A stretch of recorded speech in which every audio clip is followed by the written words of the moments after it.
Qəlbimi qırdın zalim, axı sənə mən neyləmişəm? Heyif ki gec başa düşdüm, ömrümü məhv eyləmişəm. Bəlkə də məndən ayrı həyatın yenidən başlar.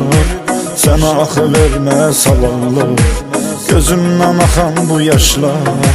Daha məni neynirsən sən? Həyatı pus olmuş bir yer, güvənəcəyim adam yoxdur, mən unudulmuş bir yer. Daha məni neynirsən sən?